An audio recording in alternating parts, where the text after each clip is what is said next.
Stanford University, it was the third or fourth week of camp. We were about where teams are right now. Right before the season, everybody's pissing and moaning. We had a different coach come up and give a motivational speech in the afternoon each day. He was our running backs coach at the time by the name of Derek Foster. Coach Foster came up there, toughness and pushing through. He got real razzed up as his speech progressed. We had a video coordinator named Rocky. He finishes his speech and he goes, "Hit it, Rock!"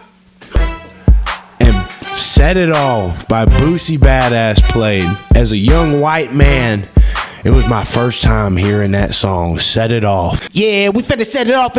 You heard me? I'm finna put you in the trash bag. Tired of all these knowing me right now, for real. You wanna talk shit? You wanna run your mouth? You want some gangsters strut your motherfucking house? We'll set this jaw. Yeah. And that was my first time hearing Set It Off. At Stanford University, it was the third or fourth week of camp. We were about where teams are right now. Right before the season, everybody's pissing and moaning. We had a different coach come up and give a motivational speech in the afternoon each day. He was our running backs coach at the time by the name of Derek Foster. Coach Foster came up there, toughness and pushing through. He got real razzed up as his speech progressed. We had a video coordinator named Rob. And what it do, boys and girls? Let's get it going, huh?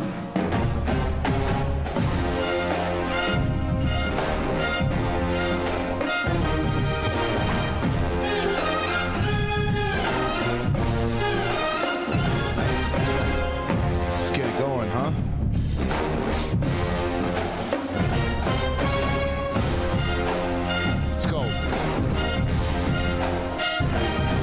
I love this freaking song, man. I love it, man.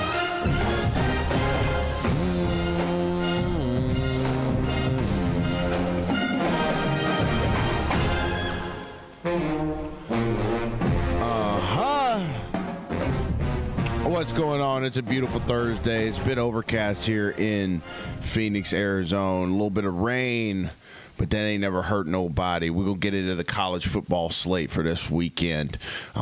Maybe talk a little bit about the Thursday night game that we got coming up here in about an hour.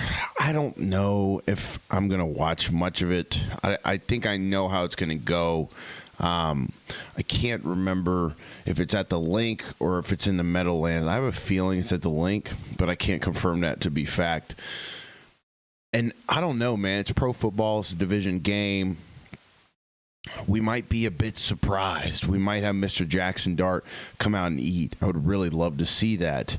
We might see A.J. Brown, who has been pretty upset with the way things are going in Philly, even though they're 4-1. We might see him eat tonight. I think he's due for it.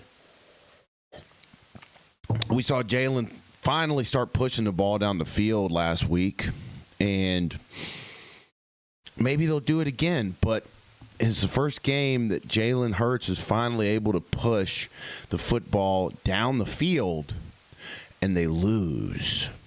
So I don't know if you'd want to repeat a game plan where you lost.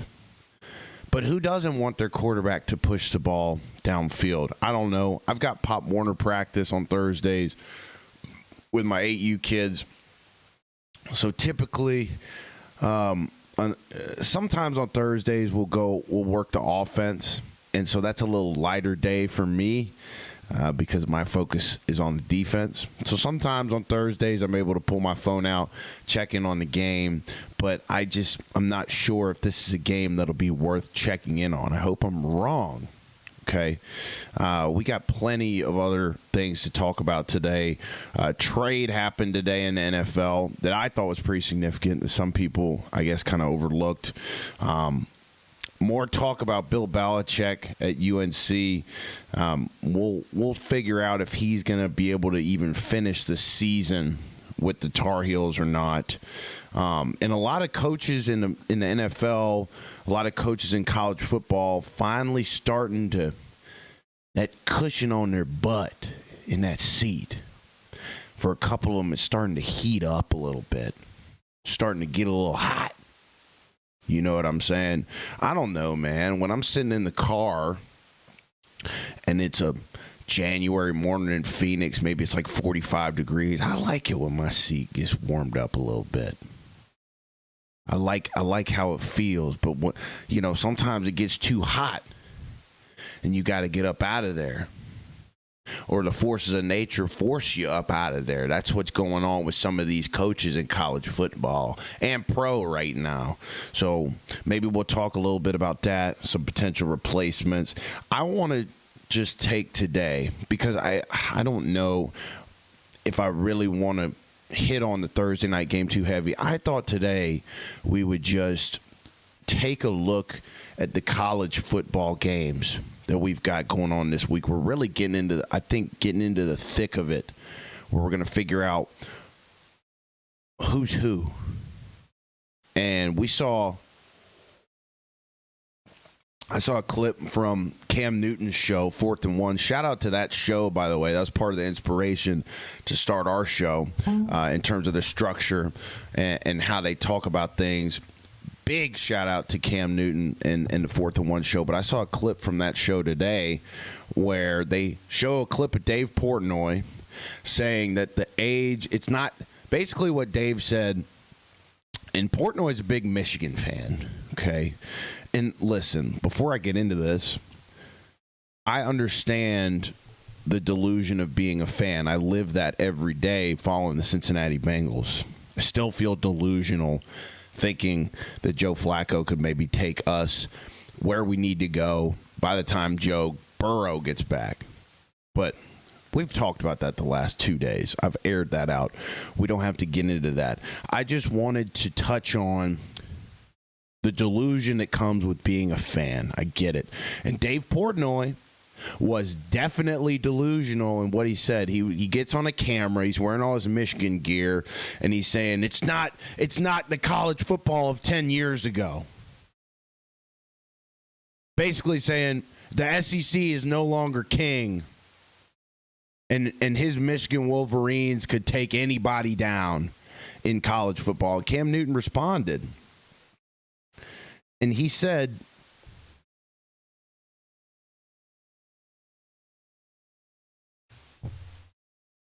I can't read.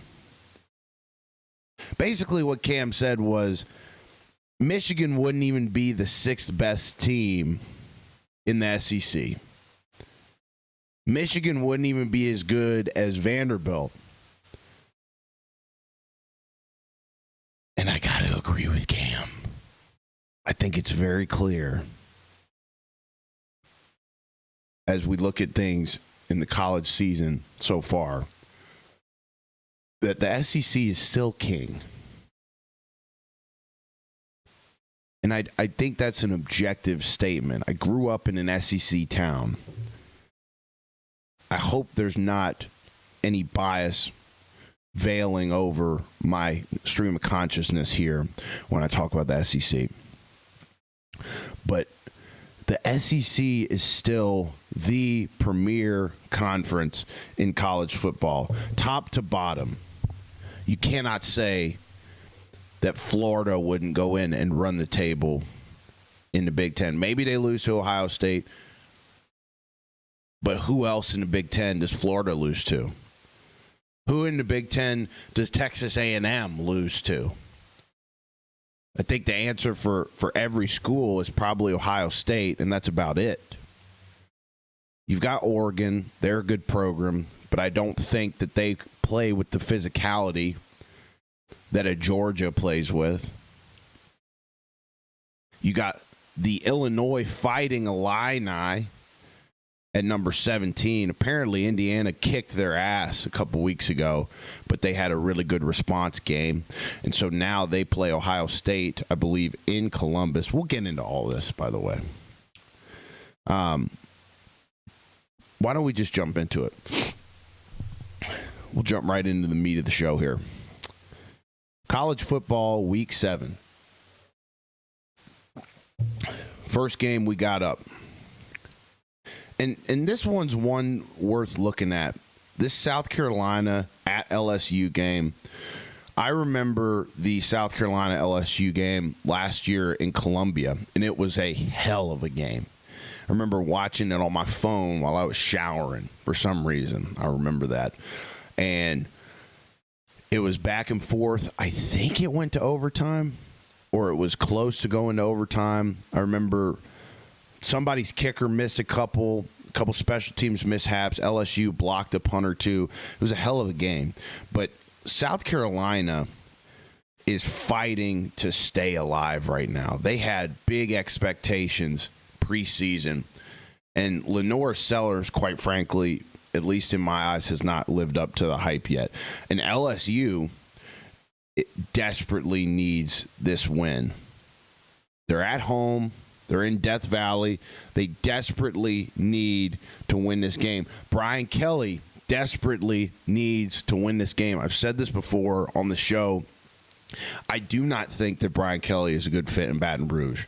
I do not think he's liked by the fans. And I do think that Brian Kelly struggles with taking accountability in his press conferences. There's a lot of internal finger pointing at LSU right now. And typically, 10 times out of 10, when you have internal finger pointing in a football program, it's not going well. I've heard rumors that Garrett Nussmeier, LSU's quarterback, is struggling with some injuries and has been since fall camp. When I watch him, it looks like he's not really following through on his throws. It looks like half his body isn't working sometimes. And again, it's rumored. This isn't fact. It's rumored that he's been hurt since fall camp.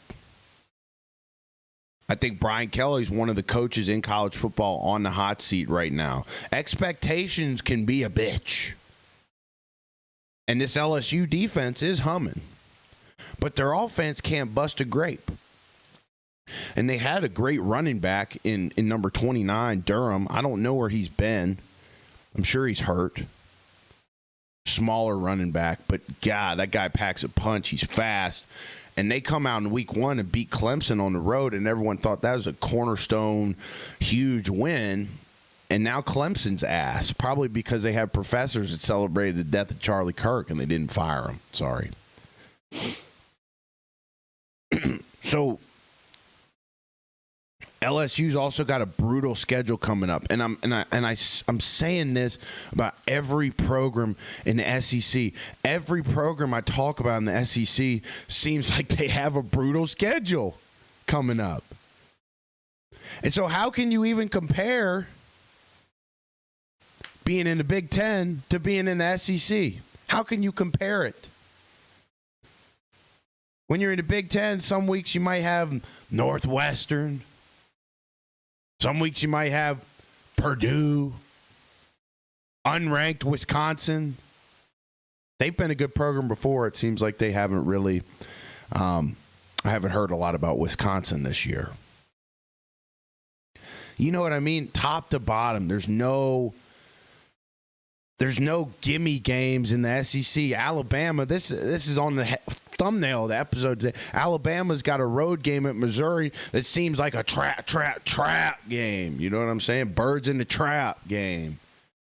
And we'll talk about that one here in a little bit. But I'll have my eyes on this LSU South Carolina game for sure. Not just because of how much fun I had watching it last year, but both teams have a lot at stake. Both coaches seem to I think Brian Kelly's probably more on the hot seat than Shane Beamer is for South Carolina. And Brian Kelly, I think expectations are what's killing him. But also, and I've heard other podcasts, by the way, I love when I make a take on this show and then a week later I see a clip on YouTube Shorts from a bigger show saying exactly what I said the week before. And I'm seeing that about Brian Kelly. His lack of likability. He seems to just not fit in with the culture. Again, I talked about this last week. I don't know what happened with Coach O at LSU because he was the perfect fit. culturally, personality-wise, he's a great recruiter. At least he was in the prior phase of college football. And that's a big thing that's going on right now with older coaches that have had success in past lives.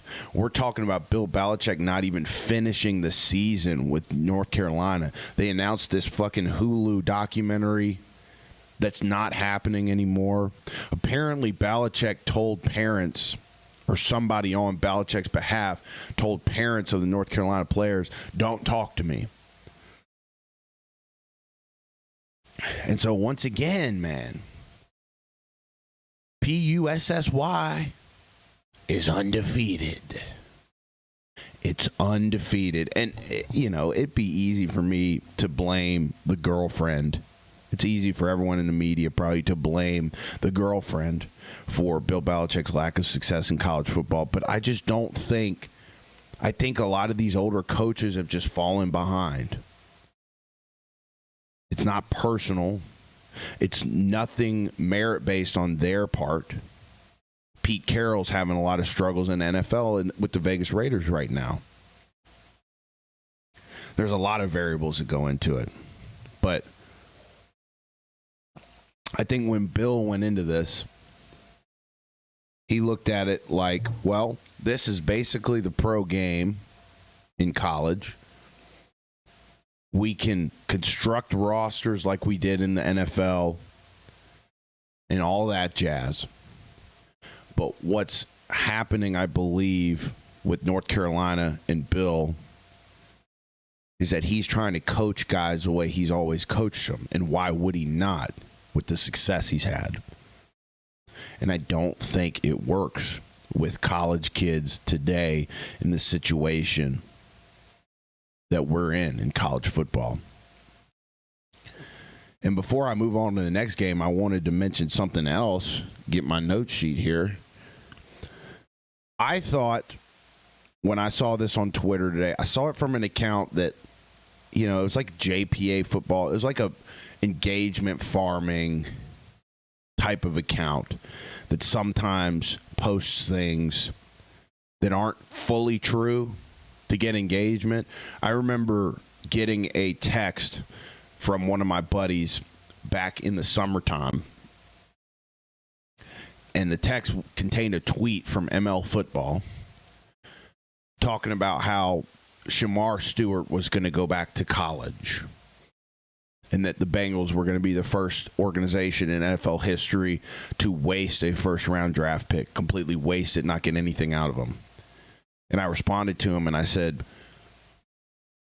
you got any other sources saying that? It's important to check your source. And we later found that that wasn't true. So when I saw that the NCAA is mulling over, and I don't know what goes into this, by the way, but I saw yesterday from a JPA football, you know, kind of engagement baiting account that the NCAA was mulling over allowing student athletes to bet on sports. I don't think they could bet on their own games, but I think they could bet pro football.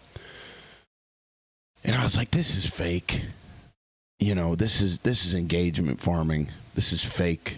And I responded to the tweet saying that it was fake. And then somebody who I don't know responded to me with an article from the NCAA, I guess, announcing that they were rumbling this over. So, and I can't even read my own handwriting here. It says the NCAA is thinking about removing restrictions on pro sports gambling for student athletes. So you're giving kids money that don't have financial literacy anyway. I've talked about this numerous times, but let's say that I had darker skin and I ran a 4.4 and I could bench 800 pounds and I was a student athlete at Auburn making good money. I shouldn't have said the darker skin comment. I'm sorry. You guys get what I'm saying, though. God didn't make me, in terms of physical prowess, to be a Lamborghini. He made me more as like maybe a Chevy Colorado. You know what I mean? But let's say you put me back at age 18 and I'm making $500,000 as a freshman at Auburn. I wasn't that good. Even if I was in college today, I wouldn't probably be making anything close to that as a college athlete. Okay, but let's say I was. I was raised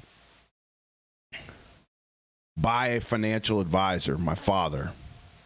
His father was a financial advisor. And then his father, before him, my great-granddaddy, was a financial advisor, or some variation of that. They've all been in the financial services industry. Even at age 18, you're talking about me, fourth generation, I would have no faith in myself at 18 to make good financial decisions. Because your damn brain ain't developed, boy. You got, as a male, you got 7 more years for your brain to fully develop.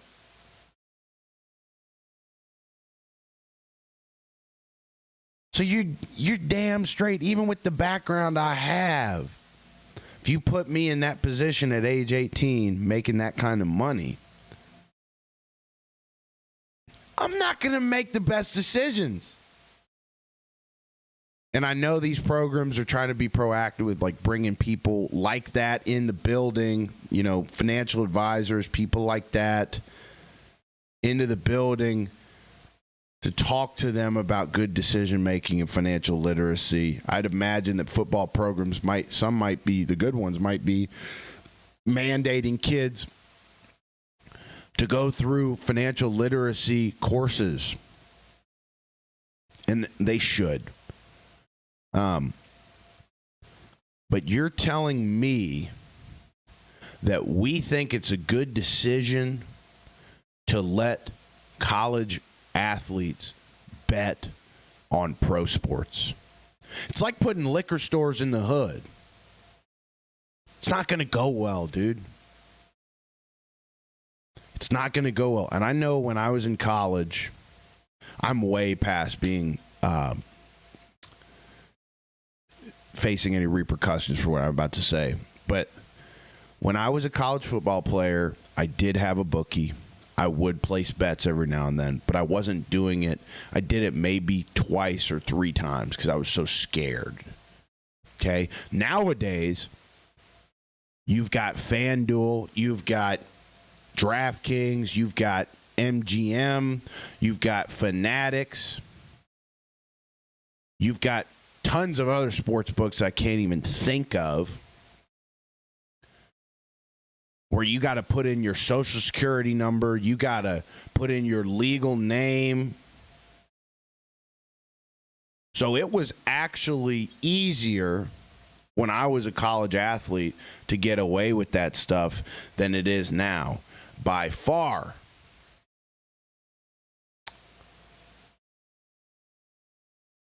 So when you look at it objectively, and then I'll get back to the college football games for this week. When you look at it objectively,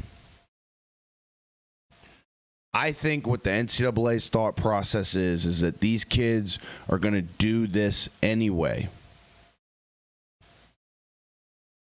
And that's why I tell my story. Because some of us, if we wanted to, we did it anyway. But what I'm saying that's different now is that you can catch these kids doing this. There's more accountability now that sports betting is more widely accessible and better documented now that it's legal in most states.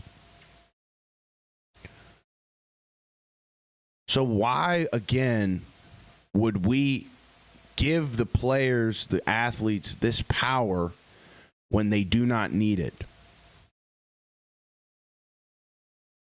If we're not careful, if the NCAA is not proactive, if the universities are not proactive, which I don't think they have been, we might see this whole thing crumble. And I hope to God I'm wrong. We might see this whole thing crumble. And if college football doesn't figure out a way to level out the playing field and add some checks and balances to this whole system right now, it's going to bleed into pro football. Hell, I saw an Instagram post with all these big ladies playing football yesterday. You know, there's some women's football league. Hell, that might be the only thing we have to watch in 20 years if we're not careful. Only thing we might have to watch is ladies playing a 9 technique, putting their outside foot forward instead of their inside foot. You know? So that's my rant about that. I have no idea. I literally saw this headline yesterday about the NCAA allowing student athletes potentially to be able to gamble on pro sports, and I thought it was fake. And to my dismay, apparently it's fucking real. It's absolute insanity right now. So anyway, let's get back into week 7. We just covered South Carolina at LSU. We got Florida at Texas A&M. I believe A&M's coach's name's Mike Elko. Serious football coach, leading a serious program. And frankly, the Texas A&M alumni I meet, they're all pretty weird. I know one that's cool. He's a former boss of mine. But that's about it. You know, Texas A&M people, they got this culty kind of feel to them. My alma mater, Samford University, is going to College Station to play them in November. And my Samford Bulldogs are 0-6. Worst state I've seen this program in ever. And we're headed down. I'm going to go to that game with my boys to College Station. Samford's got them in November, and I'm pretty scared because this A&M team is for real. Their quarterback, named Marcel Reed, he's made great strides the last couple weeks. You see him getting better and better week to week. He's orchestrating this offense. A&M's got 2 dynamic receivers, and they've got a running back in Reuben Owens that looks healthy again. It sounds like he was struggling with some issues physically there for a little bit, and apparently he's looking healthy again, and this A&M team is rolling. I mentioned this last week, but I took Mississippi State, who I think is a great team.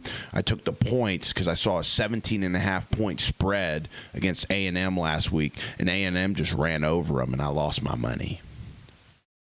So that was a personal testament to how I feel, like this A&M team's coming along. Florida obviously had a great bounce-back game last week, but I think it's common knowledge at this point that Texas is just not very good. I got Texas and A&M confused. Texas is on down the list here. Oklahoma's playing Texas. Sorry about that. Texas is not very good, though. But A&M is. Oh, it's been a fun day today, boys. I that's why I'm drinking coffee here. I'm just a little laggy. Apologies for that. So that'll be a really fun one. You see Florida off of a bounce back game. See how they beat a Texas team that is not very good, in my opinion. And maybe that's why they came up in my mind there. But they go to College Station. I'm surprised at how well Florida played last week. Obviously, Billy Napier's fighting for his job, and they're coming down a gauntlet. I think Florida's got A&M I know they've got A&M this week. I think they've got Mississippi State after that, and then Georgia after that. Can you imagine a Big Ten team with schedules like this, it doesn't happen.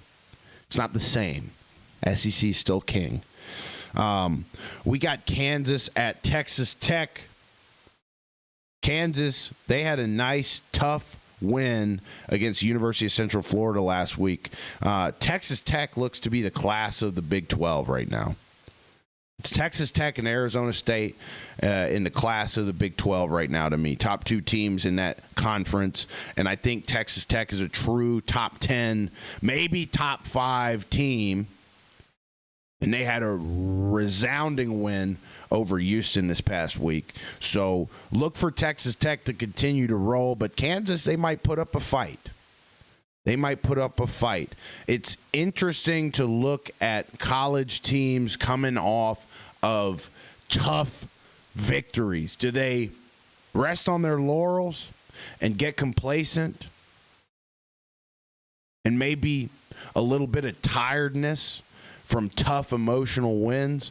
Or do they respond and play even better the next week? That'll be something to look for watching this Kansas team go to Lubbock, Texas to play the Red Raiders with their new logo. I wonder if they're going to unveil the new logo now or if it's going to be next season. I didn't look up the details on that. But again, I wish they stuck with their old logo, Texas Tech. Okay, Michigan at USC. They head to Los Angeles, California in what looks like a must-win for Lincoln Riley. I do not think, if you're the USC Trojans, that you can allow a freshman quarterback to come into your house and beat you. Again, it's kind of hard to think about a USC and how they would fare in the SEC. It's hard to think about a Michigan and how they would fare in the SEC. But that's La La Land. We're talking about real life here. We got Michigan going on the road to Southern Cal. I think Lincoln Riley is a great offensive coordinator. I do not know if he's got what it takes to be the head man there. We'll see. That'll be an interesting one. There's a lot of interesting games this week. We got Georgia at Auburn. I think Hugh Freeze could cool down his seat a little bit with a win here. I think that's probably a pretty obvious statement. It's the oldest rivalry in college football. I didn't know that until I read that this morning. One of the oldest rivalries in college football, and it makes sense. Auburn being in eastern Alabama, right there close to Georgia. The oldest rivalry in college football. I think Georgia gets it done. Auburn's offense just looks bad. They look putrid. They don't look worth a can of corn offensively. And so I got Georgia in that one. Georgia, they play fast. They play physical. They're a true playoff team. Even with that loss to Bama 2 weeks ago, I got Georgia on the road at Auburn winning that one. And Hugh Freeze's seat continues to get hotter. Oklahoma at Texas. The Red River rivalry going down in Dallas. There's a chance old John Mateer comes back and plays this week. Does he come out in the trench coat and psych everybody out in warm-ups? I know Oklahoma's holding that close to the chest on his status with his throwing thumb. John Mateer, arguably one of the Heisman front runners right now. That Oklahoma offense dramatically improves when he's out there. And I think even if Mateer's only at 75%, you're going to see this Oklahoma offense be significantly better.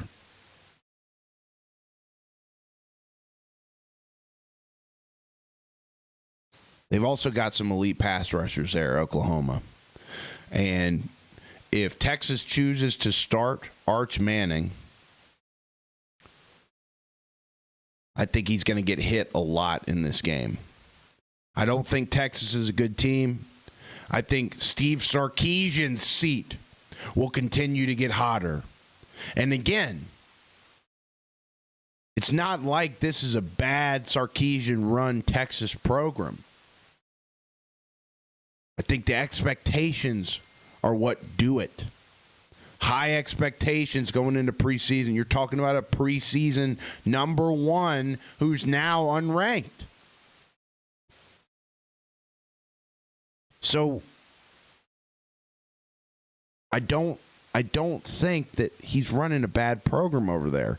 I think the expectations are making it look a lot worse than it is. I think a guy with the last name Manning that comes in and doesn't play up to the hype is a big part of this.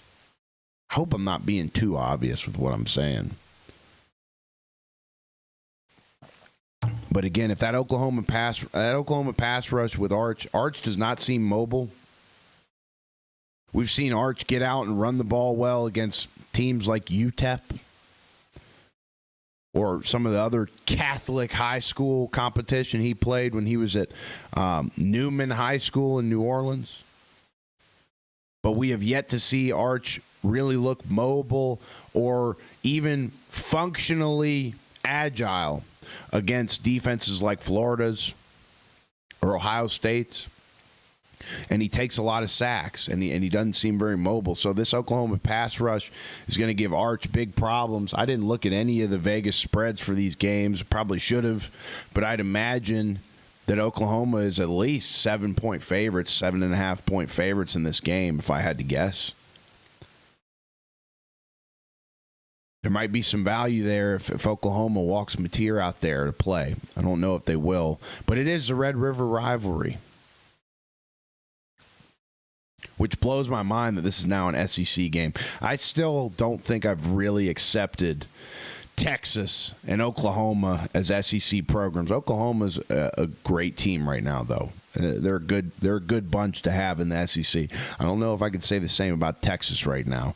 It looks like Texas's running game is really struggling as well. And that's probably because teams aren't really respecting Arch. They can kind of know that they have the passing game handled, and it kind of makes it one-dimensional. It's kind of like the opposite of the Cincinnati Bengals. Cincinnati Bengals, they got no run game, so people don't respect that, and they play the pass every play, and it's pretty easy jobs thus far. Hope that's different with Joe Flacco. Okay, moving on. Ohio State at Illinois. I mentioned this game earlier. Illinois is not great at stopping the run. I think if Illinois wants to make this competitive, they have to keep Ohio State's offense off the field. They got to keep the possession of the ball. They've got to chew clock, which means they've got to establish the run. They cannot get into a shootout with Ohio State. They cannot. I see Ohio State winning this probably handily. But again, Illinois is number 17 in the country, respectable program. They had a great bounce-back game last week. So, again, it'll be interesting to see, do these guys rest on their laurels, or do they come out competitive, hungry, ready to give this Ohio State team everything they got? I don't think so. I think Ohio State wins that handily. Here is the game of the week to me, and that's Alabama at Missouri. You got a really good Missouri team. I haven't watched them this year, but from what I hear about them in the media, they've got a transfer quarterback from Penn State, Bo Perbula, the quarterback that Happy Valley wishes they had. I've been hearing, to kind of sidetrack for a second about Penn State, I've been hearing some insiders who are familiar with Penn State saying that there's email threads going around to Penn State donors and alumni, and they're raising money. They're trying to raise money to get James Franklin fired and subsequently bought out.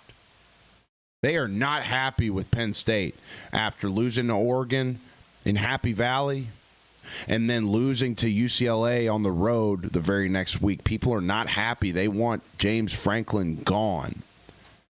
And I think that Dan Mullen, who to my surprise, early in the year when I watched UNLV versus UCLA, is the head coach of the UNLV.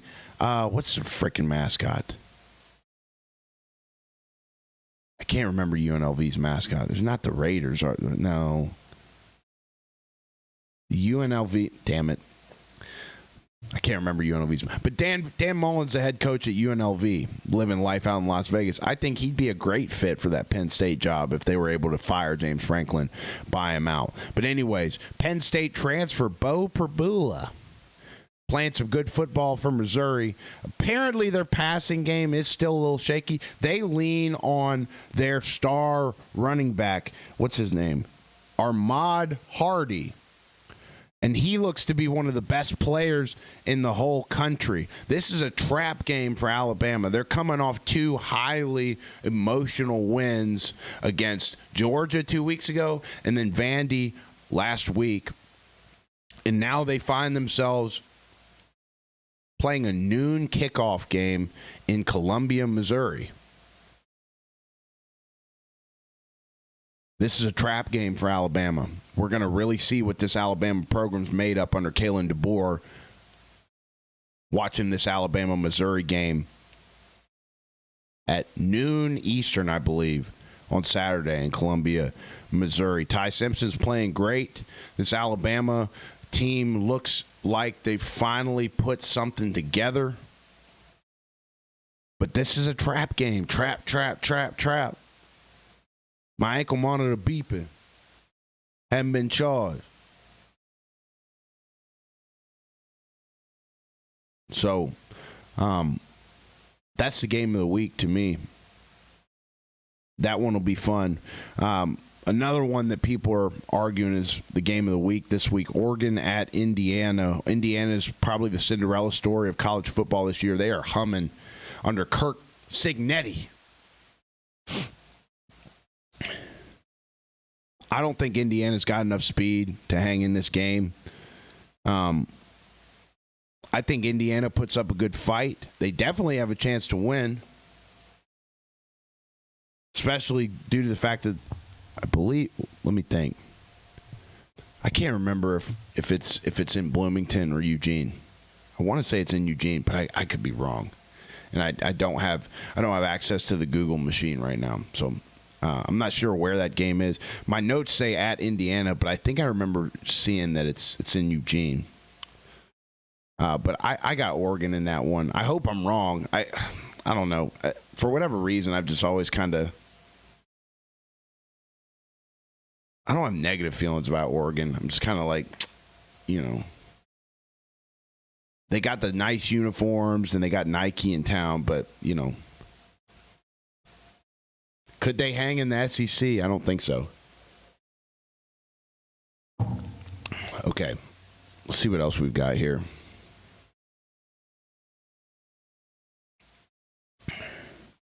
So that's the rundown. Oh, and we also got Arizona State at Utah. I forgot about that one.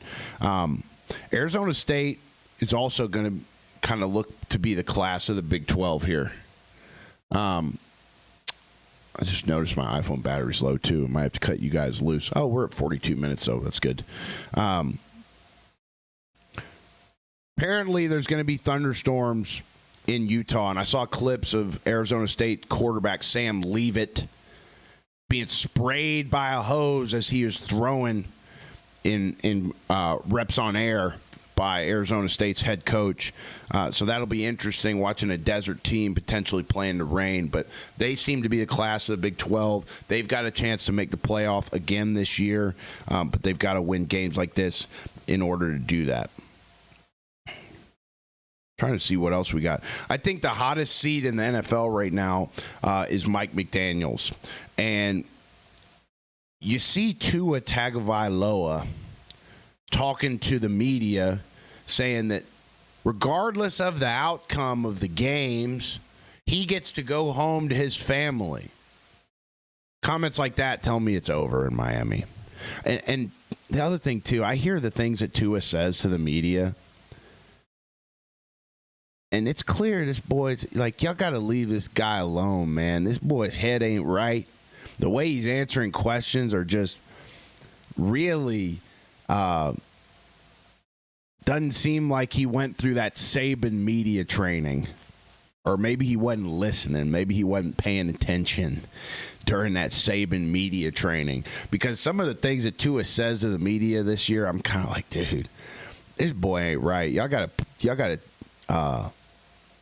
put the microphone away. Some people say that about me. But he's, you can't say that in pro football. Regardless of the outcome, I'm going home to my family. It's over in Miami. They're in bad shape. So I was thinking about potential replacements for the Dolphins at head coach. And I was thinking Lane Kiffin would be a great candidate. Rex Ryan could be a good candidate. I wonder if Rex Ryan's style would work in football the way it is today.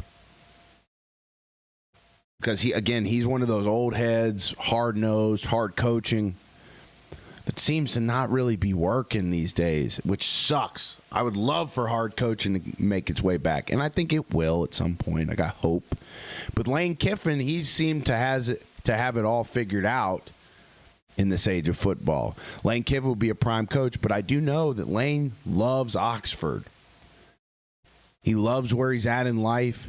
He loves the state of his program. I would love being in Oxford, Mississippi, coaching the number 4 team in the land. Personally, I was just there 2 weeks ago. It's amazing atmosphere there. Real estate's high because the team's good. Obviously, you get to go down to Moe's Barbecue down at the square. And life is good for Lane Kiffin. So even if this Dolphins job comes open and Lane Kiffin's in the conversation, does he take it or does he turn it down? Does he have that itch to go coach in pro football? I don't know. But his name came into my mind as a potential candidate if Mike McDaniel got shit canned there for the Dolphins. Other news, transfer portal dates were announced January 2nd to 16, 2025. Playoff teams have 5 days after their last game.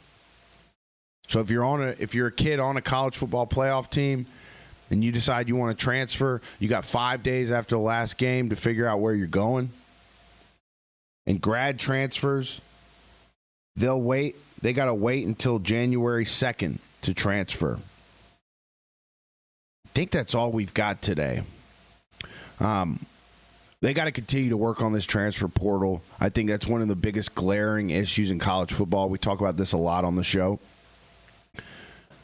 We've got to put more regulations around all this stuff. We've got to prioritize this, or else our game will disintegrate in our hands onto the flow before we know.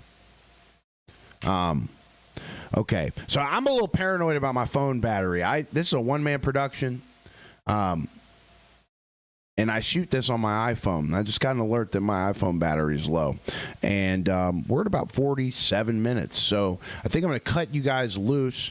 We'll look forward to watching this game. I think this Thursday night game's happening here in the next 15, 20 minutes, so maybe cut you guys loose for that. Hope to see the Giants upset the Eagles, but I don't think it'll happen. Hope to see A.J. Brown get more targets, but who the hell knows if that's going to happen.